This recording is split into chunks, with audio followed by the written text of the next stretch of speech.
മനസാക്ഷി കോടതിയിലേക്ക് വിട്ടുകൊടുത്തു. പിന്നെ ഞാൻ വിശ്വസിക്കുന്ന ദൈവത്തിന്റെ മുമ്പിൽ ഞാൻ എന്റെ പ്രയാസങ്ങളും വിഷമങ്ങളും ഞാൻ പറഞ്ഞിട്ടുണ്ട്. അതിന് എന്തായാലും ഒരു മറുപടി, ഒരു ഉത്തരം എനിക്ക് ഉണ്ടാകും എന്ന് തന്നെ അദ്ദേഹം വിശ്വസിച്ചു. അതിന്റെ ഭാഗമായിട്ട് തന്നെയാണ് രാജ്യത്തിന്റെ പരമോന്നത കോടതിക്ക് പോലും ആർടിഒ ഈ ഫയലും കൊണ്ട് അങ്ങോട്ട് പോയപ്പോ അത് വലിച്ചെറിഞ്ഞിട്ട് ഇനി കോടതിന്റെ പടി കയറാൻ പാടില്ല എന്നും കോടതിയെ സമയം നഷ്ടപ്പെടുത്താൻ പാടില്ല എന്ന് കൃത്യമായ വാണിംഗ് കൊടുത്ത് അങ്ങ് ആട്ടി പുറത്താക്കിയത്. മനസ്സിലായ? അതാണ് ഈ മെഴുതിരിന്റെ പ്രാധാന്യം. അത് ഈ മുട്ട മനസ്സിലാക്കിക്കോ. ഓക്കെ, അതുകൊണ്ട് കൂടുതലൊന്നും ഞാൻ പറയുന്നില്ല.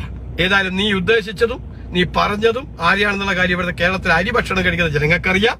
അതുകൊണ്ട് നീ ഇന്ന് വന്ന് മെഴുകിയതുകൊണ്ടൊന്നും കാര്യമില്ല. നിനക്ക് ഇത്രയെങ്കിലും കുറ്റബോധം നിന്റെ മനസ്സിലെ വേട്ടയാടുന്നുണ്ടെങ്കിൽ കേരളത്തിലെ ജനങ്ങളോട് സമസ്താരാധം മാപ്പ് പറയുക. ഓക്കെ, അതല്ലാതെ വേറൊരു ന്യായീകരണത്തിന് ഇവിടെ പ്രസക്തിയുമില്ല. ഓക്കെ.